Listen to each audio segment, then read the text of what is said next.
Hello everyone, this is Sandeep Barela. Welcome to my channel Physics Munitions. In the continuation of the problems from the chapter Optical Instruments, today in this video I will start with question number 21 HCV. Okay, तो first of all question क्या कह रहा है? A near sighted person can not see beyond 25 centimetre assuming that the separation of the glass from the eye is 1 centimeter. Find the power of lens needed to see distant objects. Okay, तो basically हमारे लिए क्या बोला गया कि a person a near sighted person. Okay, तो first of all अपनों को ये समझना पड़ेगा कि नियर साइटेड पर्सन मीन्स क्या है. नियर साइटेड मीन्स क्या है? नियर साइटेड कौन सा डिफेक्ट होता है अपना, जिसमें हम लोगों को कहा कि ऑब्जेक्ट्स दिखाई देते हैं, दूर के ऑब्जेक्ट्स नहीं दिखाई देते, राइट. पास की चीज़ें अपनों को दिखाई देती हैं नियर साइटेड में, और इसका जस्ट उल्टा होता है फार साइटेड, राइट, जिसमें अपनों को दूर की चीज़ें तो दिखाई देती है लेकिन पास की चीज़ें नहीं दिखाई देती. ऑल राइट, तो देखो ज़रा, जो हमें क्वेश्चन में बोला गया है कि ये 25 सेंटीमीटर से आगे का वो नहीं देख सकता, राइट. तो इसका मतलब क्या हुआ कि अगर लेंसेज बिल्कुल आंखों पर लगे हुए होते तो क्या वो 25 सेंटीमीटर तक देख सकता था? Answer is yes. बट उसने बोला है क्वेश्चन में, assuming that the separation of the glass from the I is 1 centimetre. तो इसका मतलब जो हमारे पास में इमेज के लिए वी लिखेंगे वो कितना होगा? 25 सेंटीमीटर होगा या उससे 1 सेंटीमीटर कम होगा, क्योंकि ग्लास और आंख के बीच की डिस्टेंस कितनी है? 1 सेंटीमीटर. तो क्या मैं लिख सकता हूँ minus times of 25 minus 1, right, that is 24 centimetre. बस सिंपल सी चीज़ अपने को इसमें केवल ये समझना था, बाकी कोई इशू वाली बात नहीं है. ओके, तो इसके लिए u कितना हो जाएगा अपना? u हो जाएगा माइनस इन्फाइनाइट, राइट. तो हम लोग अब क्या यूज़ कर लेंगे अपना? हम लोग यूज़ कर लेंगे lens formula, that is 1/f equals 1/v minus 1/u. Substitute कर दीजिए सारी वैल्यूज.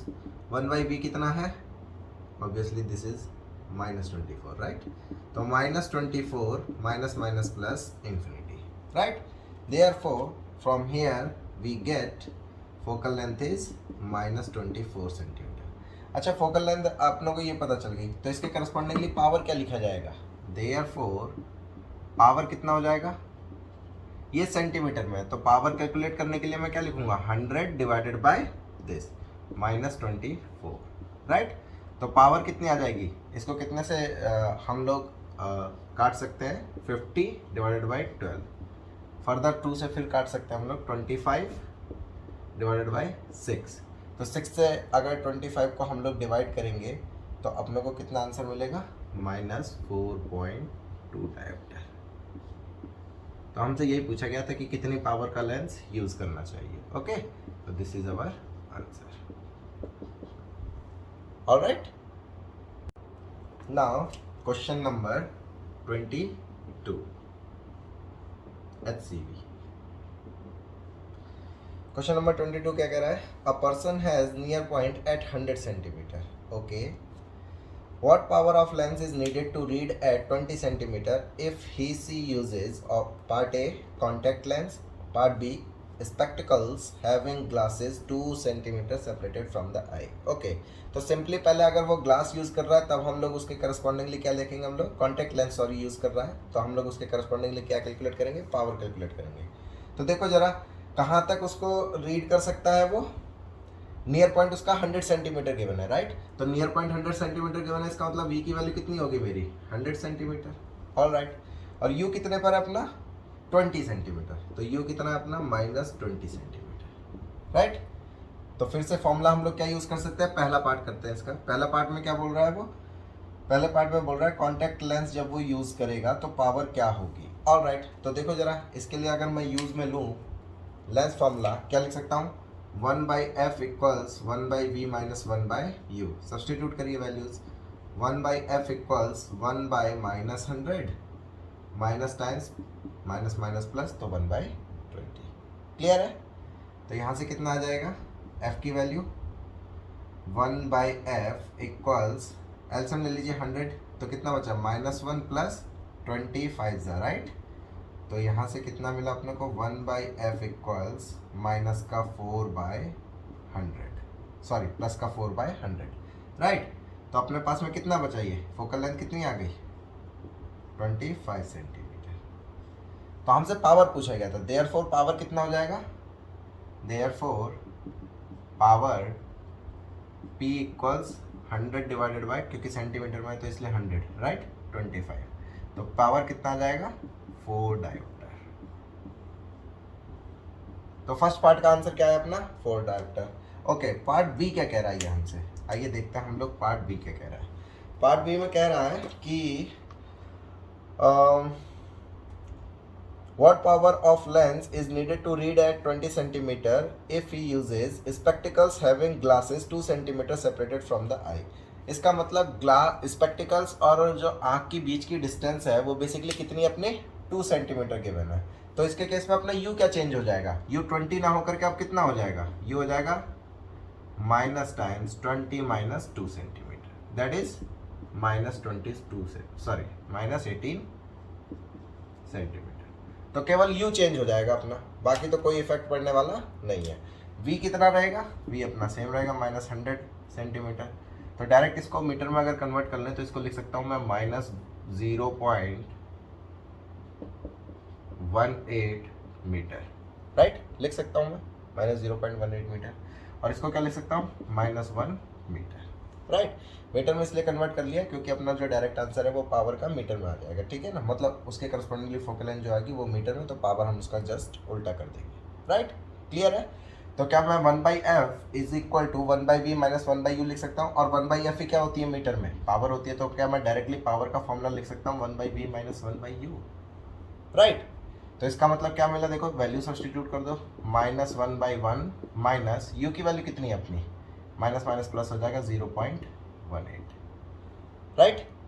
जब आप इसको इवेल्युएट करेंगे तो पावर की वैल्यू जो मिलेगी वो आएगी अपनी 4.53 डायोप्टर। ओके, कितना मिलेगी 4.53 डायोप्टर, ये पॉइंट है। ओके, तो this is our answer. Part B का आंसर ये हो गया।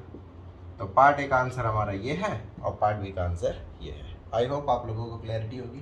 Okay, now question number 23 HCV। Okay, question number 23 क्या कह रहा है, a lady uses plus 1.5 diopter glasses to have normal vision from 25 centimetre onwards। Okay, तो अपनों को जो गिवन है पावर वो कितना गिवन है +1.5। तो पावर जो लेंस की गिवन है अपनों को, ग्लास की बेसिकली, या जो लेंस बोल रहे हैं हम लोग, ठीक है, वो कितना गिवन है अपनों को +1.5। तो इसके करस्पॉन्डिंगली मैं पहले फोकल लेंथ लिख लेता हूँ। फोकल लेंथ कितना लिख सकता हूँ मैं, therefore focal length of glass कितना लिख दिया जाएगा अपनों को 100 डिवाइडेड बाय 1.5, राइट, इतने सेंटीमीटर। ओके, क्लियर है।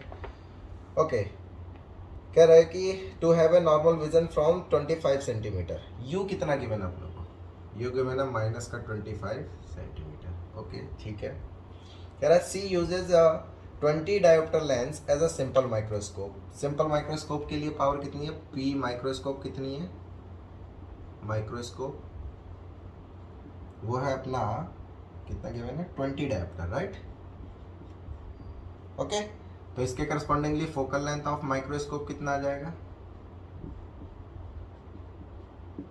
100/20, दैट इज 5 सेंटीमीटर। ओके, आगे बढ़ते हैं हम लोग। जो जो चीज़ें गिवन है उसके करस्पॉन्डिंगली जो इन्फॉर्मेशन ले सकते हैं हम सारी लेते चल रहे हैं, राइट। तो आगे क्या कह रहा है, find the maximum magnifying power if she uses the microscope. Part A क्या कह रहा है, together with her glass, glass के साथ में अगर वो माइक्रोस्कोप यूज करे, यूज ऑफ या फिर माइक्रोस्कोप विद ग्लास, इसके साथ में यूज करे, तो हमसे पूछ रहा है कि बेसिकली मैग्नीफाइंग पावर मैक्सिमम जो होगी वो कितनी होगी। ओके, तो सिंपल अपने लिए टास्क, तो देखो जब इसके साथ में यूज करेगा तो मैग्नीफाइंग पावर जो होती है वो कितनी लिखी जाती है, मैग्नीफाइंग पावर होती है 1 plus D over F, right, यही तो होती है। तो जहाँ पर एफ किसका लिख सकते हैं हम लोग, माइक्रोस्कोप का। तो मैग्नीफाइंग पावर अपनों को कितनी मिल जाएगी, मैग्नीफाइंग पावर मिलेगी 1 प्लस डी कितना है 25, एफ कितना अपना माइक्रोस्कोप का 5, राइट। तो ये कितना आ जाएगा, मैग्नीफाइंग पावर 6, ऑलराइट। तो ये आ गया अपने पास में 6, फर्स्ट का आंसर आ गया फर्स्ट पार्ट का। ओके, पार्ट बी क्या कह रहा है ये समझते हैं हम लोग। देखो जरा आ जाओ, पार्ट बी क्या कह रहा है कि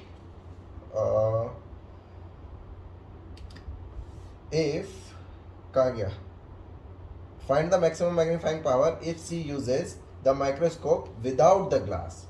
बिना ग्लास के अगर वो यूज करे माइक्रोस्कोप को तब उसकी मैग्नीफाइंग पावर जो होगी वो कितनी होगी, हमें ये कैलकुलेट करना है। तो ये आसान है अपने लिए, कैसे, देखो जरा हम लोगों को क्या कैलकुलेट करना पड़ेगा कि अगर ये अपना जो है विदाउट ग्लास यूज कर रही है, microscope without glass, part B, microscope without glass, okay, microscope without glass हम लोग यूज कर रहे हैं। तो होगा क्या उस केस में, अपना यू तो रहने वाला है 25 centimetre, no doubt. Focal length ये रही अपने पास में, बट इसके करस्पॉन्डिंगली जो नियर पॉइंट होगा दैट इज वी, वो कितना होगा वो मुझे कैलकुलेट करना पड़ेगा, राइट, ऑलराइट। तो वही अपना क्या काम करेगा, डी का काम करेगा नियर पॉइंट का, ठीक है। उसके लिए कितना हो जाएगा, तो आइए इवेल्युएट करते हैं हम लोग इसको। फॉर्मूला लगा लीजिए 1/v minus 1/u equals 1/f, ठीक है। तो लिखिए सारी वैल्यूज, 1/v माइनस 1/u कितना है, माइनस माइनस 1/25 इक्वल्स f कितना है अपने पास में, 1/f करेंगे तो अपने को कितना मिलेगा, 1.5/100, राइट। क्लैरिटी है, वैल्यूज का सब्सटीट्यूशन किया है केवल अपनों ने। जब आप यहाँ से सॉल्व करेंगे तो v की वैल्यू आपको मिलेगी 40 सेंटीमीटर, v कितना मिलेगा 40 सेंटीमीटर। तो ये उसके लिए किसका काम करेगा, नियर पॉइंट का। तो इस केस में जो मैग्नीफाइंग पावर लिखी जाएगी, मैग्नीफाइंग पावर वो कितनी हो जाएगी, 1 plus D by F, D का काम कौन कर रहा है 40 डिवाइडेड बाई एफ, एफ कितना है अपने पास में, सॉरी माइक्रोस्कोप का एफ कहाँ गया, ये रहा, दैट इज 5, ठीक। तो इस केस में जो मैग्नीफाइंग पावर आएगी वो कितनी आ जाएगी अपनी 9। तो सेकंड का ये आंसर हो गया अपने पास में, ठीक है। तो फर्स्ट का आंसर है 6 और सेकंड का आंसर कितना है अपना, पार्ट बी का आंसर 9। अभी आगे भी कुछ कह रहे हैं वो, आगे क्या है कि do the answer suggest that an object can be more clearly seen through a microscope without using the correcting glasses. Okay, देखो जरा ये जो करेक्टिंग ग्लासेस है इसके बिना अगर हम लोग माइक्रोस्कोप को यूज कर रहे हैं तो उस केस में मैग्नीफाइंग पावर आ रही है 9, लेकिन जब हमने इसको इसके साथ में यूज किया तो मैग्नीफाइंग पावर आ रही है अपनी 6। तो किस में मैग्नीफाइंग पावर ज़्यादा है, मैग्नीफाइंग पावर है 9 में ज़्यादा। तो क्या हम बिना माइक्रोस्कोप के बिना ग्लास के अगर हम लोग माइक्रोस्कोप को यूज़ करें तो वो ज़्यादा बेटर होगा, राइट। तो इस वाले का आंसर क्या हो जाएगा, यस। क्यों, क्योंकि इसके लिए मैग्नीफाइंग पावर कितनी है, जब माइक्रोस्कोप विदाउट ग्लास यूज़ कर रहे हैं तो 9 आ रही है और इसके करस्पॉन्डिंगली कितनी आ रही है, माइक्रोस्कोप विद ग्लास की करस्पॉन्डिंग 6। तो ये ज़्यादा है, तो इसलिए हम लोग इसका आंसर क्या देंगे, यस। आई होप आप लोगों को क्लैरिटी होगी, okay. Question number 24 HCV, okay. Question क्या कह रहा है, पढ़ते हैं। A lady cannot see objects closer than 40 centimeter from the left eye and closer than 100 centimeter from the right eye. Okay, right eye के लिए दिया है अपनों को और किसके लिए दिया है, नियर पॉइंट, लेफ्ट आई के लिए दिया है। दोनों के लिए नियर पॉइंट गिवन है। तो हम लोग 1 by 1 इसको लिखते चलते हैं, एक काम करते हैं, ओके। तो देखो लेफ्ट आई के लिए लिखूंगा मैं फॉर लेफ्ट आई, इधर लेफ्ट आई के लिए लिखेंगे, इधर लिखेंगे हम लोग फॉर राइट आई। ये थोड़ा ज़्यादा दूर हो गया, इसको पास कर लेते हैं, for right eye, okay. Left eye के करस्पॉन्डिंगली क्या बोल रहा है उसको कि a lady can not see objects closer than 40 centimetre from the left eye. तो इसका मतलब इसका नियर पॉइंट कितना है अपना, लेफ्ट आई के लिए near point 40 centimetre, right I के लिए नियर पॉइंट कितना दिया है अपना 100 सेंटीमीटर। नियर पॉइंट इसका कितना है 100 सेंटीमीटर। ओके, ये सिचुएशन गिवन है। तो कह रहे हैं while on a mountaineering trip she is lost from her team, ठीक है, she tries to make an astronomical telescope from her reading, okay, glasses to look for her teammates, all right. तो कह रहा है which glass should she use as the eyepiece. Okay, अब आप लोग एक चीज़ मुझे बताइए, एस्ट्रोनॉमिकल टेलीस्कोप है तो उसमें टेलीस्कोप में आईपीस की फोकल लेंथ ज़्यादा होती है या अपना माइक्रोस्कोप की फोकल लेंथ? हम लोग जानते हैं, सॉरी, ऑब्जेक्टिव लेंस की, है ना। तो हम लोग जानते हैं फॉर एस्ट्रोनॉमिकल टेलीस्कोप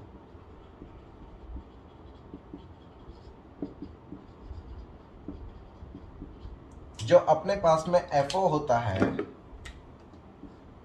वो क्या होता है, ज़्यादा होता है किससे, आईपीस की फोकल लेंथ से, ये हम लोग जानते हैं। तो दोनों के करस्पॉन्डिंगली अपना क्या काम करते हैं हम लोग, फोकल लेंथ कैलकुलेट कर लेते हैं, जिसमें कम आएगी उसको आईपीस की तरह यूज करेंगे, राइट, क्लियर है। तो आइए इस वाले के करस्पॉन्डिंगली निकालते हैं हम लोग लेफ्ट वाले के लिए, फॉर लेफ्ट आई। अगर लेफ्ट आई का लिए हम लोग देखें तो क्या लिख सकता हूं मैं, 1/v minus 1/u equals 1/f। तो विच इम्प्लाइज कितना आ जाएगा, 1/f इक्वल्स v की वैल्यू 1/40 माइनस 1/u, u कितना होगा अपना +25, मतलब -25 होगा। चाहो तो इसको लिख भी सकते हैं, u की वैल्यू दोनों के लिए क्या रहने वाली है, -25 सेंटीमीटर। ओके, तो ये अपने को पता है, राइट। तो अपना ये कितना आ गया, ये जब इसको हम लोग सॉल्व करेंगे तो फोकल लेंथ की वैल्यू यहाँ से आती है 66.6 सेंटीमीटर, ऑल राइट। सेकेंड चीज मैं किसके लिए वैल्यूएट करता हूँ, फॉर राइट आई। तो राइट आई के लिए अगर हम लोग फॉर्मूला लगाएंगे तो 1/f इक्वल्स 1/v, v कितना है अपना माइनस का 100 minus 1/u that is 1 plus 1/25, right. तो यहाँ से जब आप फोकल लेंथ कैलकुलेट करेंगे तो फोकल लेंथ आएगा 33.3 सेंटीमीटर। ओके, तो आप क्लियरली देख सकते हैं कि ये जो फोकल लेंथ है राइट आई के लिए ये कम है, तो इसका मतलब जिसकी फोकल लेंथ कम होती है उसको हम किसकी तरह यूज करते हैं, आईपीस की तरह। तो इसका मतलब क्या हो गया, यहां पर आईपीस कौन सी यूज की जाएगी, eyepiece as right lens, right eye बोल लो या फिर, ठीक है, ठीक है ना, राइट लेंस, राइट आई में जो अपनों को लिखा जाएगा वो आईपीस होगा। एंड यही हमारा आंसर पूछा गया था बेसिकली वैसे कि आईपीस कौन से में रहने वाला है, ठीक है। एंड हम दोनों लिख लेते हैं ऑब्जेक्टिव एज लेफ्ट लेंस, ठीक है, ये क्लैरिटी है। अब इसका ये तो था अपना पार्ट ए, ओके, तो ये हो गया पार्ट ए। अब हमसे क्या पूछ रहा है, okay, what magnification can see get with relaxed eye. Okay, part B देखिए जरा, for relaxed eye, relaxed state में क्या होता है, रिलैक्स्ड स्टेट जो मैग्नीफाइंग पावर होती है अपनी वो कितनी लिखी जाती है, क्या मैग्नीफाइंग पावर होती है, अगर मैग्नीट्यूड वाइज देखें हम लोग तो FO/FE, राइट। तो हम लोग क्या लिख सकते हैं, magnifying power, focal length of objective कितना है, क्योंकि इसको हमने ऑब्जेक्टिव की तरह माना है, that is 66.6 divided by 33.3, right. तो आप ये देखेंगे कि एग्जैक्टली किसके इक्वल जा रहा है, अपना 2 के इक्वल जा रहा है। तो m लिख लो इसको, चाहो तो हम लोग हमेशा MP लिखते आए हैं तो इसको MP लिख लेते हैं पहले, MP, ठीक है। तो मैग्नीफाइंग पावर जो आ गई रिलैक्स्ड स्टेट में वो कितनी आ गई, 2।